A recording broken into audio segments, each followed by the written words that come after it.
Bom dia, boa tarde, boa noite para todos os alunos dos terceiros anos. Nós estamos retornando agora para a parte 2 dos nossos slides, onde a gente vai estudar então a fermentação alcoólica e a oxidação alcoólica. Então, aqui dentro desse assunto a gente vai estudar os éteres, os aldeídos, as cetonas, isômeros de função e hidrólise ácida.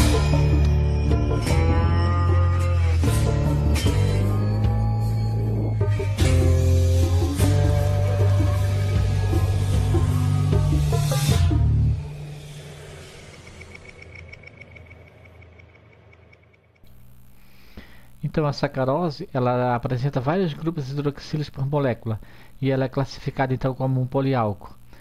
E já os átomos de oxigênio que estão na forma de heteroátomos nessa cadeia carbônica, eles dão origem a uma outra classe de compostos que são chamados os éteres. A molécula de sacarose, então, ela é assim como a adrenalina que a gente viu na outra aula, ela apresenta mais de um grupo funcional. Em solução aquosa, os açúcares como a glicose e a frutose, eles estão predominantemente na forma cíclica. Mas para simplificação, a gente costuma representar as fórmulas na forma de cadeias abertas, como a gente percebe nessas duas estruturas aqui, né? Bom, se a gente observar as estruturas, né, tanto da glicose como da frutose, elas apresentam a mesma forma molecular, que é C6H12O6. Isso a gente chama de isômeros, ou seja, compostos que apresentam a mesma forma molecular, mas têm estruturas diferentes. São compostos diferentes que têm a mesma forma molecular. São isômeros, né? Eles apresentam também o mesmo grupo carbonila, C-O. Porém, na glicose, esse átomo de carbono do grupo carbonila, ele está na extremidade, né, da cadeia, enquanto que na frutose esse átomo está entre dois átomos de carbono. Então, quando a posição da carbonila ela se encontra então na extremidade da cadeia, ela dá origem a uma função chamada aldeído. E quando essa carbonila ela está no meio da cadeia entre dois carbonos, ela dá uma origem a uma função chamada cetona. Então nós temos aqui duas novas funções, né, oxigenadas, que são os aldeídos e as cetonas. Bom, a nomenclatura dos aldeídos e de cetonas, ela segue a mesma sintaxe da nomenclatura apresentada lá no capítulo 1, que a gente viu sobre os hidrocarbonetos, onde nós temos um prefixo, um infixo e um sufixo. No caso, o nome final, o sufixo al e iona, representam então respectivamente aldeído e cetona. Então, aldeído, al e cetona é final ona, né? A glicose e a frutose são, por exemplo, isômeros de funções. Elas diferem entre os compostos. A diferença, no caso, entre esses dois compostos está no grupo funcional que cada um apresenta. A fórmula cíclica dessas moléculas em solução resulta em uma reação que ocorre entre aldeídos e álcoois e entre cetonas e álcoois. Os aldeídos e as cetonas, eles apresentam o grupo carbonila, que é um grupo polar. Isso faz com que as suas interações intermoleculares sejam mais intensas do que a dos hidrocarbonetos, que são sempre apolares, como a gente viu no capítulo 1, né? A massa molar semelhante, né? No entanto, não apresentam ligações de hidrogênio entre as suas moléculas. E assim, os seus valores de temperatura de ebulição, eles são menores do que a temperatura de ebulição dos álcoois de massa molecular semelhante. Observe essa tabela aqui, onde temos uma tabela de ebulição e massa molar de alguns compostos. Então, na primeira coluna nós temos o butano, que tem massa molar de 58 e uma temperatura de ebulição de menos 0,5. O butano é um hidrocarboneto, a gente viu no capítulo 1. Na coluna 2 e coluna 3, aqui nós temos o propanal, né? Temos o propanal, que apresenta uma massa molar de 58, que é igual ao do butano, e tem um ponto de ebulição de 49 graus, portanto, bem mais alto do que o butano. Ao que se deve o fato desse ponto de ebulição ser mais alto é o fato de eu ter essa cadeia, nessa cadeia carbônica, eu ter a carbonila, que é uma parte polar, né, que faz com que haja então maior interação intermolecular. No caso da propanona, também nós temos a carbonila, tem a massa molar semelhante, a massa molar igual à dos outros anteriores aí, e tem o ponto de ebulição de 56 graus, também bem mais alto do que os hidrocarbonetos. Já o propanol, que tem massa molecular muito próxima a desses três anteriores, o propanol, então ele tem um ponto de ebulição muito mais alto do que os anteriores. Por quê? Porque além de eu ter um grupo polar aqui, esse grupo polar pode formar interação intermolecular de pontos de hidrogênio, o que faz com que esse ponto de ebulição seja muito mais superior do que os anteriores. Quanto à solubilidade, o grupo carbonilo também sendo polar nos aldeídos e nas cetonas, de baixa massa molar, né, eles são polares e, portanto, eles são solúveis em água. No entanto, quando ocorre o crescimento da cadeia carbônica, isso implica no aumento da região apolar, o que estabelece interações fracas com a água e, por consequência, a redução da solubilidade dessas substâncias nesse solvente. Vejamos aqui nessa tabela, no caso dos aldeídos, metanal, etanal, são altamente solúveis em água. Como a gente viu aqui, altamente solúveis em água. Já o propanal, ele já tem uma solubilidade de água de 16 gramas para 100 gramas de água, enquanto que o heptanal, que são 7 carbonos, é muito pouco solúvel em água. Isso por quê? Porque a cadeia carbônica vai prevalecendo sobre a parte polar, que é a carbonila. Nas cetonas, de modo semelhante, também nós temos a propanona, que é a menor de todas as cetonas, é a propanona, com 3 carbonos. Ela é altamente solúvel em água.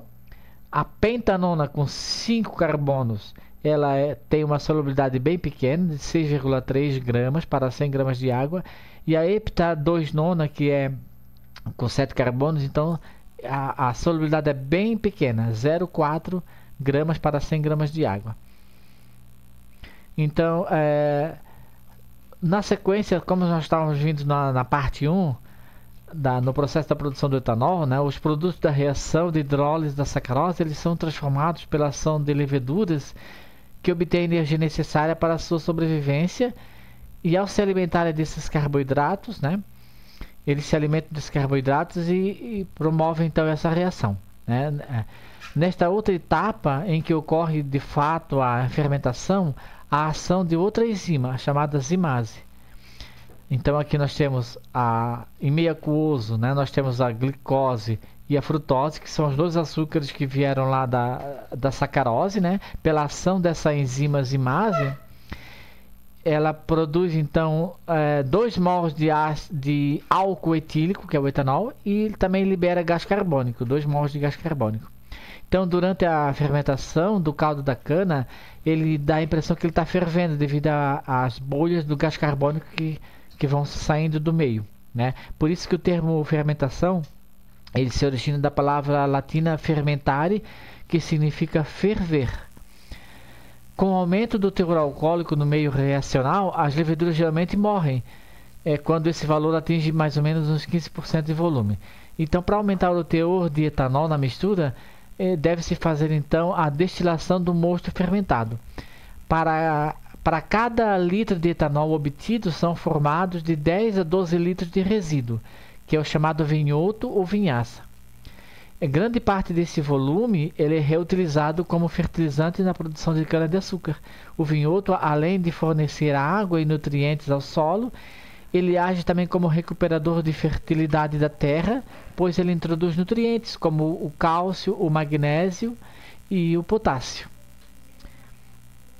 O bagaço obtido no processo da transformação da cana-de-açúcar em etanol, ele pode ser também usado como combustível. Isso é, ele pode ser queimado para gerar energia. Na própria usina, por exemplo, né, quando o mosto é fermentado, é aquecido e destilado. Ele também pode servir como alimento para o gado.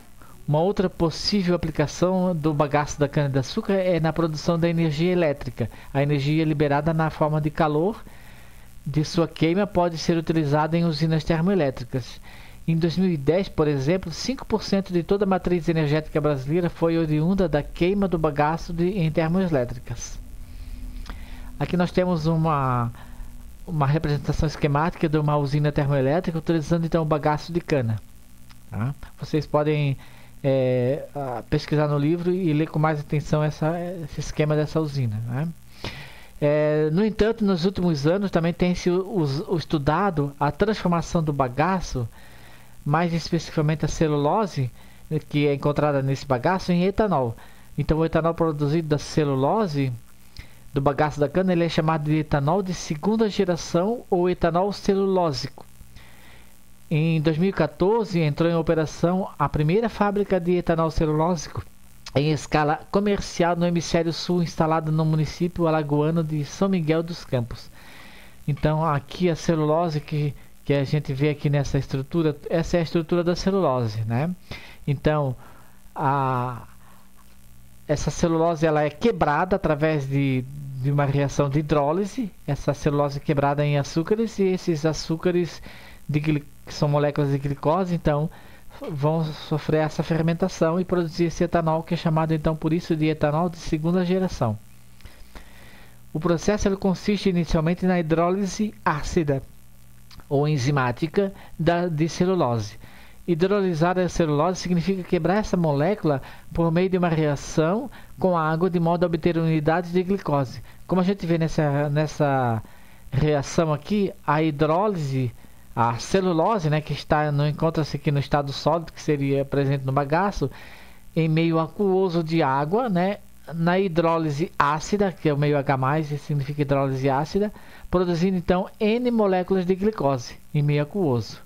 Então essa é a reação. Após essa hidrólise ácida, o processo ocorre como na produção do etanol proveniente da hidrólise da sacarose, ou seja, a glicose ela passa pela etapa de fermentação, produz o etanol e a mistura resultante então vai ser destilada. Segue o procedimento. A transformação do bagaço em etanol ela desperta grande interesse, além das vantagens para o ambiente, ou seja, a cana-de-açúcar é uma matéria-prima renovável. Ela permite a produção de mais etanol sem a necessidade de incremento muito grande na área do plantio da cana. E apesar de boa parte do etanol produzido ele ser utilizado como combustível, ele tem várias outras aplicações, conforme a gente vê nesse esquema aqui. Por exemplo, na indústria de bebidas, né, nós temos uma aplicação do álcool, né, na fabricação de detergentes, na produção do biodiesel, que a gente vai estudar no próximo capítulo, a produção do biodiesel, como combustível, né, nos automóveis, na forma anidra, sem a presença de água, como aditivo para gasolina, e na forma de álcool absoluto nos carros flex, e na indústria farmacêutica, utilizado como antisséptico, né, como formulação, como a gente vê hoje o álcool em gel, né, muito utilizado como antisséptico para matar, tirar os vírus, as bactérias, né, os germes, etc. Na indústria de cosmético, como solvente, né, em perfumes e desodorantes, né. Também na indústria química, na forma de solventes e de commodities, tá? Ou seja, na álcool química, é uma indústria que a partir do álcool produz outras matérias-primas. Os antidetonantes utilizados na gasolina. Como a gente havia mencionado na abertura do capítulo, né, a gasolina ela é comercializada no Brasil desde 2015 com uma certa porcentagem de etanol, que hoje é 27%. Né? Essa mistura ela é feita para elevar a octanagem da gasolina, que possibilita então que os motores de combustão interna eles funcionem mais adequadamente. Porém, nos anos 90, nos Estados Unidos e na Europa, eles utilizavam amplamente uma outra substância para elevar o índice de octanagem. E essa substância é conhecida como MTBE. Esse composto ele é classificado como um éter porque ele apresenta aí um átomo de oxigênio entre dois carbonos. Né? Característico então da função éter, como a gente está vendo aqui nesse estudo aqui. A nomenclatura dele segue rigorosamente então as regras da IUPAC que a gente viu no capítulo 1, né? Ou seja, nós temos aqui, bom, Para nomear, deve-se então citar os substituintes de acordo com a quantidade de átomos de carbono, do menor para o maior, inserindo o termo oxi entre eles. Então, primeiro, do menor para o maior. O menor é esse aqui, que seria o metil. Então, met com o termo oxi, seria metoxi, né? Então, teríamos aqui metoxi, ó, né? Metoxi. Vamos tentar escrever isso aqui, ó. Tá certo? Ó, metoxi. Então essa é a primeira parte aqui, essa parte aqui, tá? Metoxi. Tá? Assim o nome oficial da IUPAC desse composto seria 2-metoxi 2-metil propano. Vamos voltar aqui olhar. 2-metoxi 2-metil propano, ou seja, numerando isso aqui seria o número 1, esse seria o carbono número 2 e esse aqui seria o carbono número 3. Na posição 2 temos o radical metil, então 2-metil propano seria o nome dessa segunda parte. Então na primeira parte nós temos o metoxi, que é a parte menor, e a segunda parte o 2-metil, né? Então ficaria 2-metoxi 2-metilpropano. Mas por que esse 2 aqui, ó? Esse 2 é porque esse grupo metoxi, deixa eu apagar isso aqui, né? Apagar aqui, ó. Esse grupo aqui, ó, está em que posição? Está nessa posição aqui, ó. E essa posição aqui é a posição 2. Tá? Essa é a posição 2 desse composto propil. Por isso, então, 2-metoxi 2-metilpropano. Uma outra nomenclatura que também é aceita é considerando, então, os substituintes ligados ao átomo de oxigênio em ordem alfabética, precedido da palavra éter. Nesse exemplo, seria o éter tercibutílico e metílico. Voltando aqui, então, né, deixa eu apagar isso aqui. Éter, éter tercibutílico e metílico. Então, tercibutílico é isso aqui, porque eu tenho um radical butil com a valência no carbono terciário, tercibutil, e esse aqui seria o metil.